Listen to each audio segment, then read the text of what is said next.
Hello, everybody, and welcome to the Nerdy Affair, where we take the tabletop role-playing game genre and set it on blind date with some pop culture media. I'm your host, Cody. And coming live, this is your old pal Joe. Da da da da da Da-da-da-da-da-da-da. Bam! How are you like, doing, Cody? Oh, I'm doing all right, Joe. How are you doing? Oh, every day it's its own special adventure.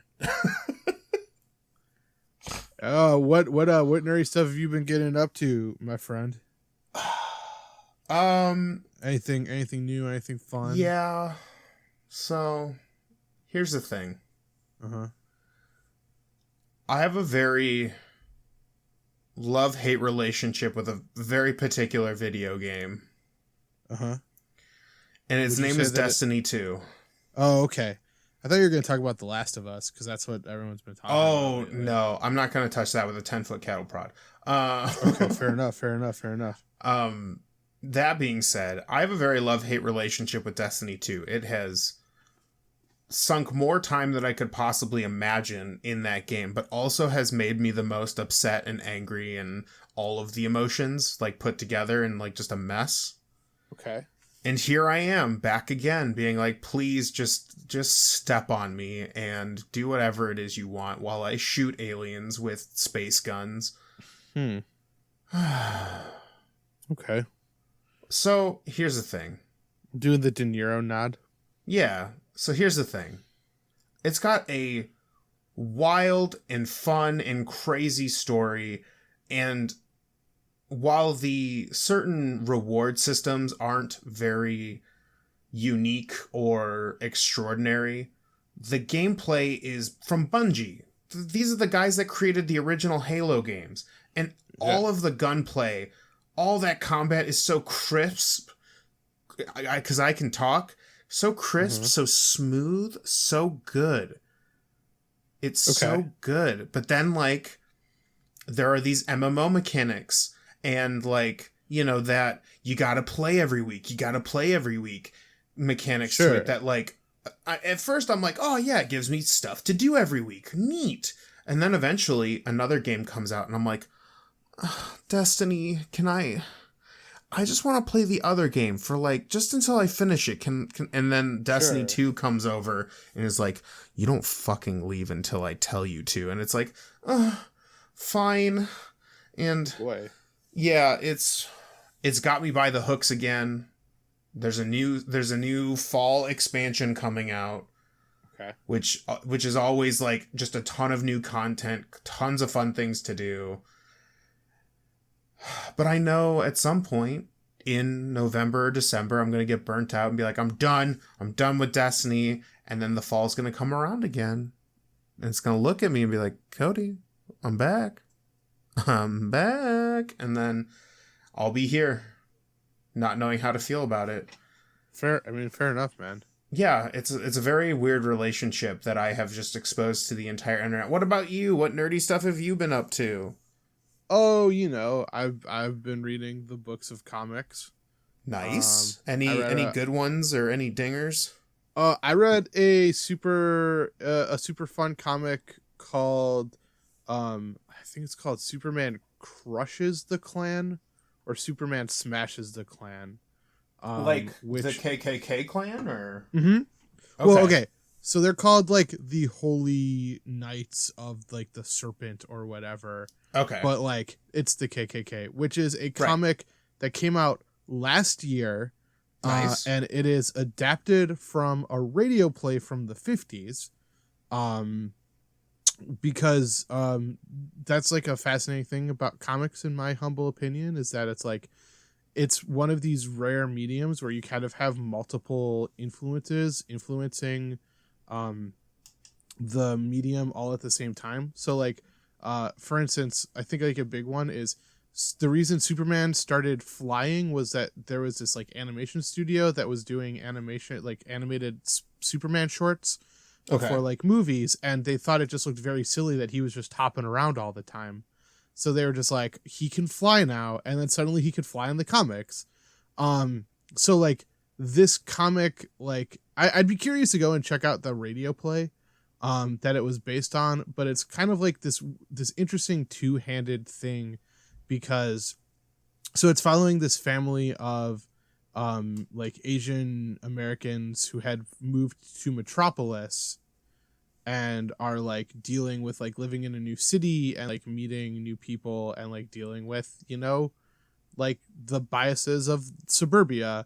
And it's also about Superman like learning about the fact that he's from Krypton and realizing that he while he's super powerful, he's like limiting himself. Because like there's this whole thing about his father discovers this like radio when he was an alien, or like when he was a kid. And like, you know, like he's like, what's up? Like, who are you guys? And it's these two aliens, and they're like, Clark, like, we're your parents. Why are you been holding yourself back? He's like, no, I'm just a nice boy from Iowa. Kansas. I'm just a nice boy from Kansas. And so it's interesting because it's like Superman like learning to like come to terms with his full power and come to terms with his heritage, while also like helping another family also come to terms with like living in a new place and like being different in a society. And it was a nice little comic. It's only like 3 issues. You can get it on Hoopla. So nice. Very cool. Yeah, it was fun. It was a fun one. So Cody, what? I'm looking down the street and I'm seeing a group of adventurers. Oh no, they're at it again, aren't they? They're at it again. They got like a tire iron.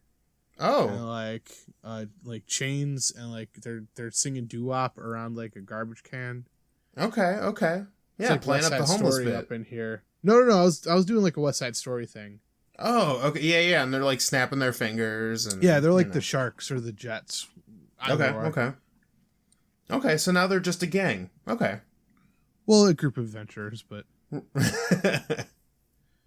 so this is you and a group of adventurers, the little side bit that we do during the Nerdy Affair, where we pose a D&D campaign pitch, but it's secretly also a movie or a television show or a video game or a comic book series.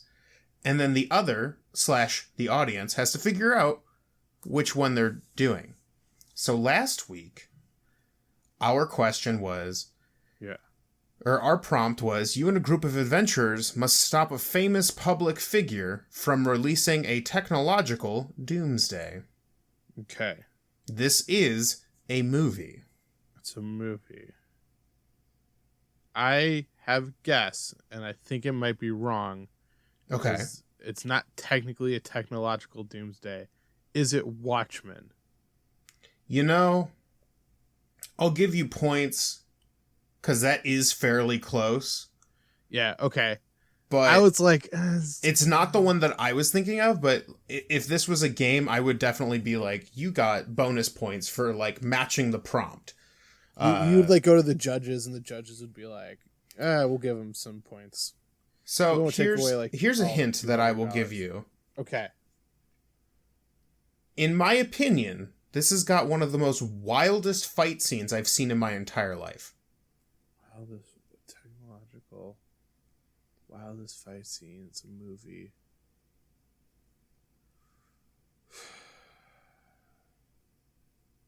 I don't know. I think you stumped me on this one. The answer is Kingsman: The Secret Service. Oh, you know what? I've never seen that flick. Ah, yes. Yeah. So that would be why. Yeah. It's not like great, but it's fun. And I love the director. And the choreography for the kind of build up, like basically the fight scene of the movie is like still, in my opinion, one of the greatest fight scenes I've ever seen. Like, I period. mean, I've heard it's fun. I think it's definitely like fun. It's not like great though. You know I what feel I like mean? my big thing about it is like is based off of like a Mark Millar comic, and that dude kind of sucks. Sure. And I didn't know that like, when I watched it. No, many, yeah, many well years ago. And that's one of those things, right? Where it was one of those deals where it's like I saw the trailer and I was like, oh, that looks like fun, and then I was like, oh, it's based on a comic book. It's like, of course it is, because everything's based on a comic book anymore these days. Yeah.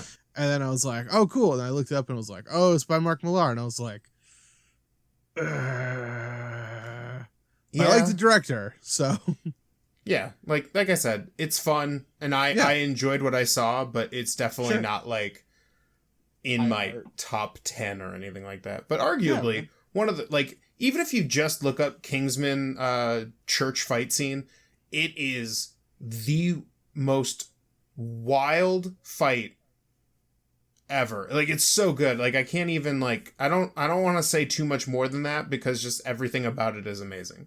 But anyways, that was the answer from last week's prompt. Do you have a new prompt for us this week? I do. Oh boy, another group of adventurers is approaching. And now they're snapping, and now they're dancing, and now they're dance fight. Oh no! The Kingsmen ran away. Okay. Hey, you and a group of okay. So this is my prompt. It's a television program. You and a team of adventurers have to find a quiet life after betraying your guild for a unique individual. I'll say it again. And this is a television show, right? A television program, yes. All right. You and a group of adventurers have to find a quiet life after betraying your guild for a unique individual. Ooh, I have a couple of ideas, but I think I'm stretching a little bit to fit to fit the prompt. So I'll think about it a little bit. And for those of you out there who are watching, or rather listening, feel free to tweet at us at @fandomr_podcast your answer with the hashtag Fandom Adventures. Hell yeah. Nice. All right. So we got our lovely bachelor, the tabletop role playing game, Dungeons and Dragons 5th edition, but man, just not having any luck, huh? He is not. We've done a couple. We even brought back old flings. We tried some alternatives that are a little different than our standard Dungeons and Dragons affair. So what do we have this week in the hot seat? I'm glad you asked, Cody. This little number came out in the year of our Lord 1985. Is a sci-fi adventure / comedy movie.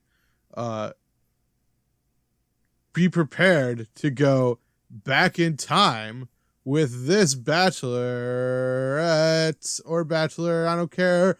Back to the Future. Copyright, blah blah. Time travel. I don't know if I was. Wait, was I? Did I do too long? How long does it have to be? No, you're good. That was under 10 seconds. You Gucci, baby. Yeah. I just wanted everyone to know. Back to the Future, which is one of those things that's like a like from a structure standpoint, like a perfect movie.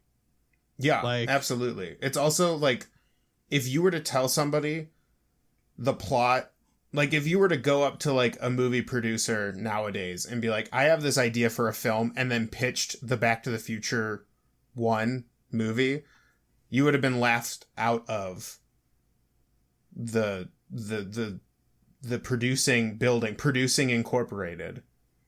Oh yeah.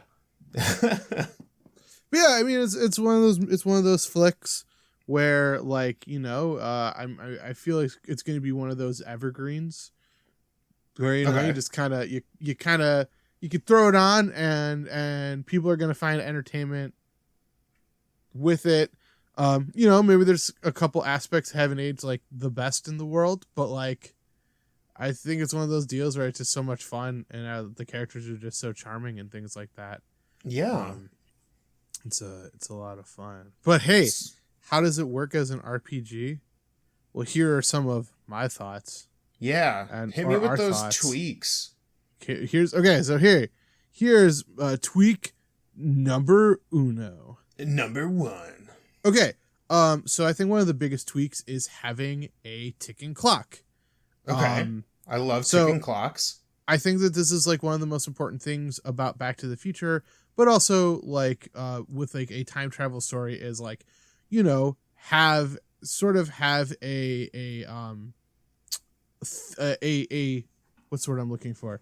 An event that or I guess in this case a couple of events that happen at precise moments that the party has to like hit, right? Like give them the end date. So in Back to the Future, obviously it's the lightning hitting the clock. You know, things like that. You know, or you know, things start to fall apart. Yeah. But I think that it would probably behoove you and the behoove you as a dungeon master to have, like, you know, plant seeds of a couple of different things.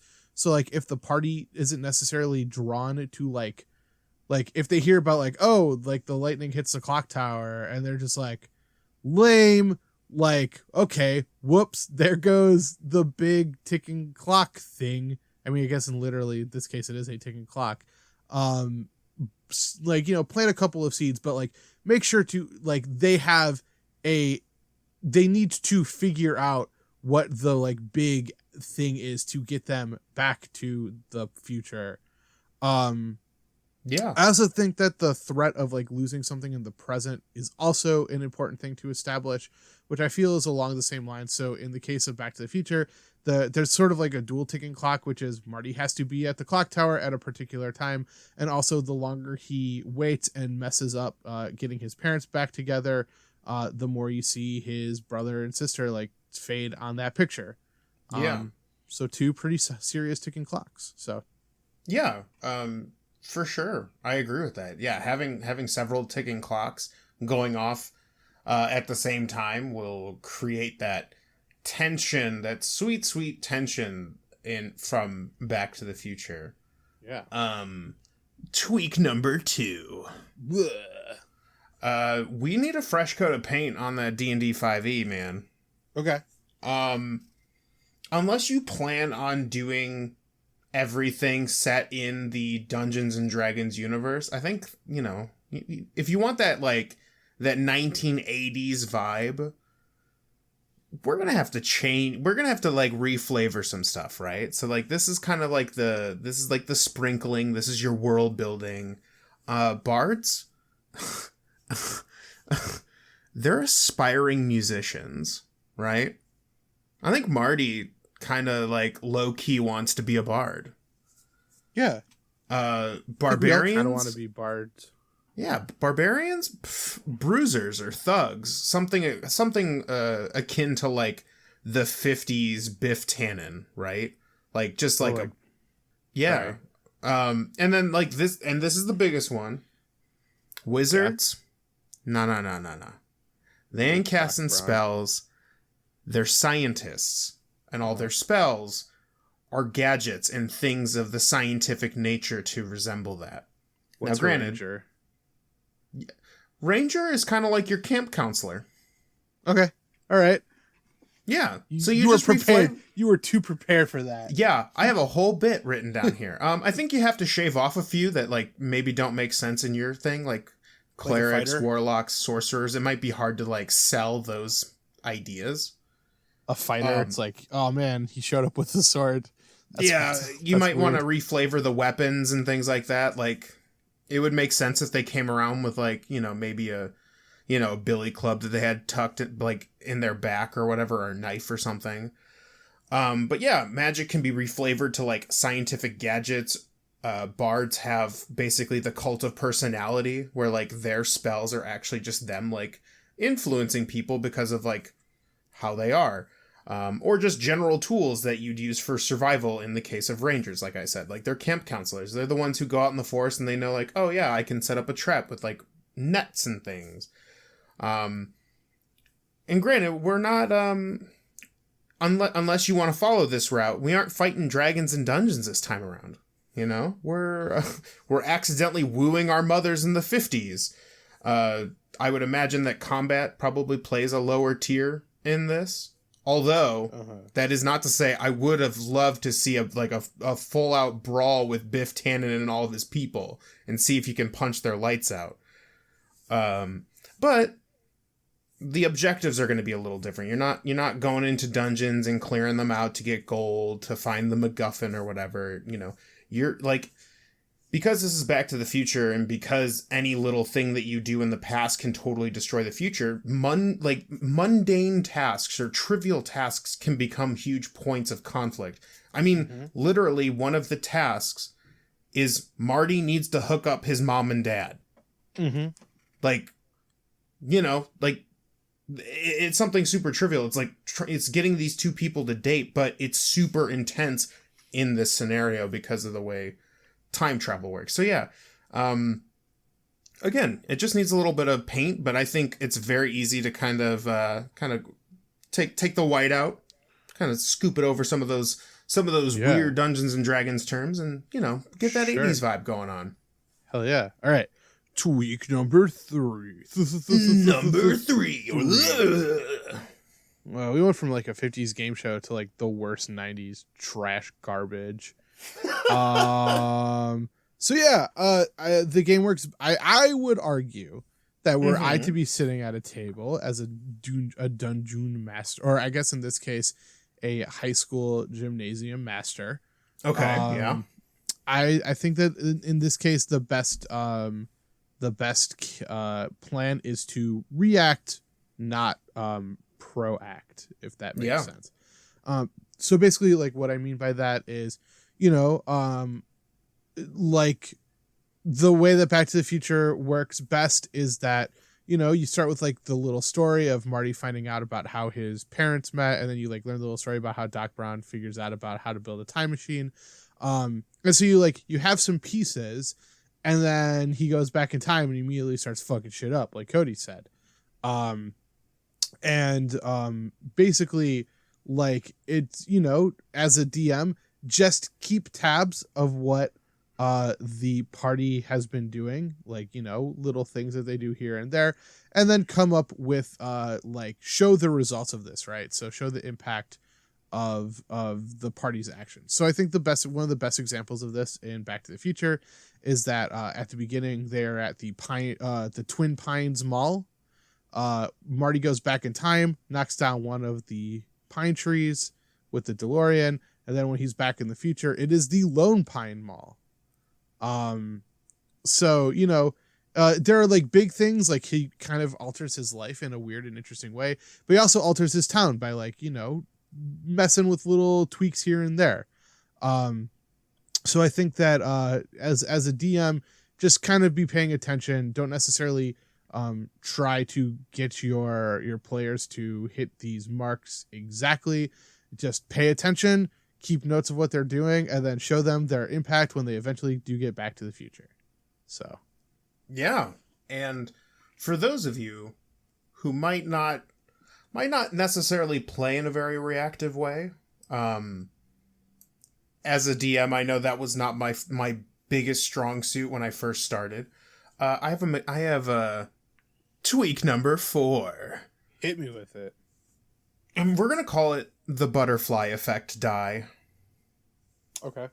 So, if you're not familiar with the butterfly effect in terms of time travel, the short story A Sound of Thunder by Ray Bradbury basically explores the concept that if you go back in time and adjust or change things, it can have rippling consequences in the future, much like you were just talking about. So what is the butterfly effect die? To put it plainly, it is a die that is rolled at the DM's discretion when the party inadvertently messes with the past. Barbara knocks somebody into the street by mistake. Franklin tells somebody about the invention of the internet too early. Each time you deem the change crucial, you roll a die. For this case, we'll do a d20. Okay. 0 to 10, nothing happens. The present is as the party remembers, except for maybe a few changed stories, but ultimately nothing super, nothing super crazy. you can chalk this up to maybe an NPC forgot the encounter, or didn't take what you said to heart, so it doesn't mess with anything. These are, how I imagine it, this is like a crazy, or a person who comes up to you and just says nonsense, right? And you're just like, wow, that was weird, and then you move on, right? 10 to 15. All right, now we're getting somewhere. An NPC or an event has changed in the future dramatically due to the experience. This is akin to Marty telling his father how to stand up to bullies and how he ultimately stands up to Biff, changing his very future. And then the 15 plus, you have altered the future heavily. This is, you use this one when you want to do stuff like future Biff Tower in Back to the Future 2, right? These are like, someone took your idea of using the sports almanac to become rich and goes bananas.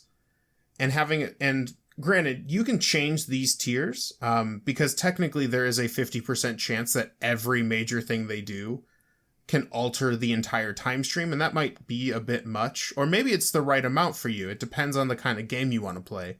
But these numbers can change, right? If you want to roll super often and don't want the players to necessarily constantly be changing things all the time, consider the tiers being 1 to 15, 16 to 19, and 20. So now there's only a 25% chance to really mess with the timeline every single time they do something that would mess things up in a huge way. In my opinion, bonus points for rolling these in secret and then having them show up later. Maybe the party doesn't even realize that, helping somebody actually turns them into some kind of villain they have to deal with later. Maybe that touching tale that they tell a student helps them become the new local mayor. I mean, it's really all up to the dungeon master, the game master, but if you're not experienced in kind of reactionary stuff, this is a great way to remind yourself oh, I'm going to roll this die and I'm going to see how that affects the future, right? It keeps your brain always thinking about what their actions do. And that's the butterfly effect die. Nice. Okay, and then I have one last little thing that I want to talk about. Yeah. Which is, okay, so I think we always talk about this these nerdy affair things in terms of oh, this is maybe a 1 or 2 shot. Never really necessarily think about it in terms of extended campaigns. Mm-hmm. I think one of the things that would be fun about Back to the Future is that if you are to be extending this into a campaign, just start to kind of get weird with it, in terms of, absolutely. It's establishing weird timelines and alternate realities and things like that. And so maybe after your initial accidental trip, if you're just following the beats of the movie, maybe things after that become more deliberate, where you might become time spies or time researchers. Always change up the stakes, and especially with that butterfly effect thing, maybe even think about it in terms of larger things as well. So think about that whiteboard, or I don't know if it's a white or a blackboard from Back to the Future 2, where they, created a radically different timeline, but start doing weird, wild shit like that. And the world is your oyster. That's when you can start really cooking with fire in terms of, making a timeline where, I don't know,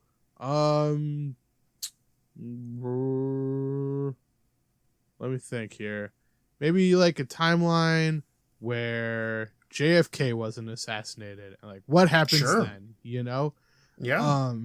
The world's kind of your oyster when it comes to time travel. And with Back to the Future, you can kind of keep that fun, light tone, but then start doing weird things with it. So. Oh, absolutely. Another good example of this is the Back to the Future Telltale games, where they kind of get a little weird and they start doing some wilder things. But my last little note, and it's not really a tweak necessarily, but more of a heads up, or think about this while you're doing it. time travel is weird. Most movies tend to disagree with each other about how other time travel movies work. My best advice for doing one of these is make sure you either make up your own rules or borrow the ones from like Back to the Future or whatever, and like really define your time travel and make sure that your players are aware of how it works. Because in Back to the Future 1, Marty may not understand it initially and ultimately fucks things up pretty bad, and that's the story, and that's a lot of fun. But eventually you should be able to let your players in on the, like, okay, this is how it works. Every time, you know, everything you do ripples out and may change the way things work. And having that, because, like, even Marty eventually learns how it all works and even tries to, in Back to the Future 2, use that to his advantage. So define your time travel. Make it easier on yourself to, like, set up some, like, basic, just very basic. I'm not talking like a huge new system that, I mean, I didn't even do that for this. Just like some notes for yourself about how time travel works. Like is it every time they interact with somebody? Is it only when they do something that's just like so out there? Like, define your own terms, and then eventually, or even at the start, up to you, let your players in on the mechanics so that they understand what's going on.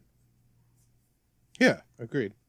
Yeah, it's just a little, like, to basically save yourself a headache of like, wait, how do I do this again? That there's flying dogfish that, you know, like, make it make sense for you so that if you do decide to do like that overarching campaign, you know, the rules are simple for yourself, that you can start thinking about all these wild things that the players do, and, you know, alternate realities and all that stuff. Agreed. But yeah, those are my thoughts. So, and those are my thoughts as well. Yeah, let's see how this date goes. Chances are we'll be doing this again shortly. We'll be doing this till the end of time. D&D 5e, man. But anyway, hey Cody, if people liked what they heard on this episode and they wanted to hear more, where are some places that they could go to learn more? They can go to our website at www.fandomroulette.com, where all of our shows go up as they are uploaded to the internet. And if you go down to the bottom, you can, right above our social media links, there's a form that you can fill out with like your internet handle and like the thing that you would like us to talk about. All of the, you know, all the new shows that we're doing, we would like to hear from you to see what kind of topics and things you would like to hear. So what's the next nerdy affair that would interest you? So feel free to do that at our website. Heck yeah. And hey, Cody, if people like this episode and they wanted to point people in directions, what are some platforms that they can find more episodes of this on? Besides our website, we're on iTunes, Google Play, SoundCloud, Spotify, basically your RSS catchers. We are there. All you got to do is search Fandom Roulette. And if people want to get in touch with us on social medias, what are some ways they can get in touch with us on social medias? Well, I said it earlier, but I will say it again. You can get at us at Twitter at fandomr_podcast. That is our Twitter handle. Oh. But for Facebook and Instagram, you can search us at Fandom Roulette. I'm sorry, I was just so in the zone that I didn't hear you say. Hey, also please remember to like, rate, review, subscribe, ring the bell. Smash the bell. Give us some kind words. Help us move up the rankings. Tell a friend. All of that wonderful stuff. Because hey, this is a lot of fun, and we like doing it for you guys, and we'd love to hear from you and get your feedback. So, absolutely. And signing off for Fandom Roulette Nerdy Affair. This is Joe, and I'm Cody. And as always, stay nerdy. Stay super nerdy.